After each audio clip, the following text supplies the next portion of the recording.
Congressman Ribble, a Republican from Wisconsin, who up until last week was a member of the House Freedom Caucus, the group credited with driving out John Boehner as Speaker and keeping Kevin McCarthy from going for it. Congressman Ribble resigned from the Freedom Caucus just last week. And also with us tonight, former Congressman J.C. Watts from Oklahoma. He was a Republican from Oklahoma. He's a Rand Paul supporter right now. Gentlemen, Congressman Ribble, let me ask you about the state of play on the Hill. Is it possible to select a Speaker in the Republican caucus? Is it possible? Oh, sure. It's absolutely possible, Chris. I think the person that emerges, that crafts a big vision to focus the conference on specific policy reforms that we want to bring to the American people and gets us moving in that same direction. We all have similar political ideologies and beliefs, but this conference will come together. And we shouldn't be in a hurry to get this done necessarily. We should be in a hurry to get it right.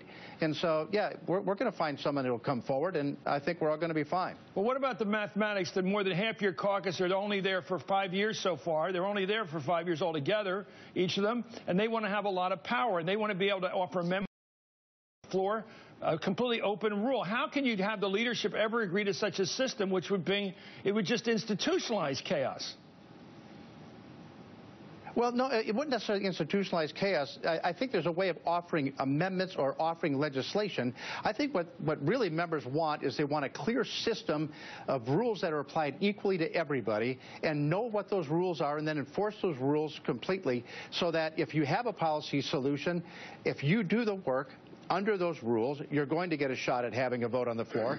And then if it passes, if you can convince 218 of your colleagues that it's a good idea and it passes, you get to move forward with it. If you don't, you have to go back and figure out a new policy solution.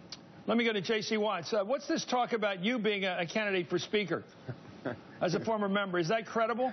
Chris, that has about as much wisdom as going beyond the next 2 or 3 weeks to find a Speaker. I agree with the Congressman that they need to do it right, and I would say do it quickly, because I think the longer that it goes, I think the more it plays into the narrative that we're dysfunctional. And of course, I think all majorities have their dysfunctions. It's just a matter of degree.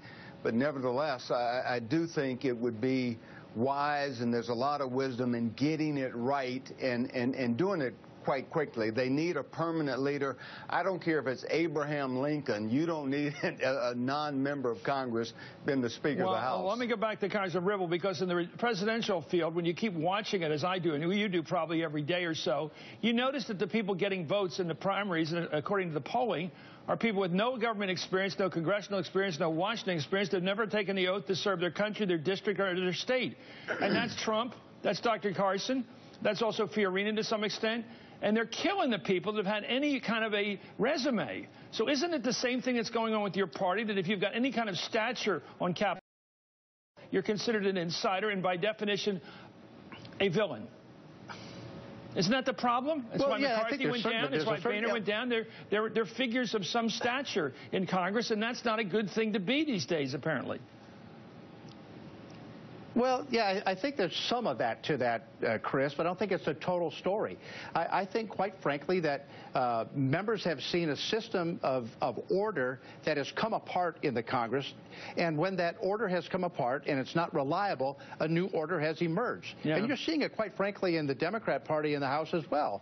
And so you've got the Freedom Caucus, you've got the Tuesday group, you've got the Republican Study Committee, you've got defense hawks, you've got deficit hawks, but you've got the same thing going on in the Democrat Party with the New Democrats, the Progressive Caucus, when old Nancy, when Nancy cracks that whip, it is pretty united, Congressman. It's very united Democrats. Last call to J.C. I'm sorry. Let me add to that. Over the last 10 years, we're over $18 trillion in debt.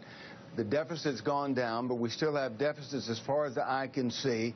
We're talking about Planned Parenthood. And Chris, you're a passionate guy, but you're a decent guy. We all have to question what's going on there. Well, you consider that Republicans, we've been in charge for, most of the last 10 years when a lot of these things have happened. And so we're losing our brand.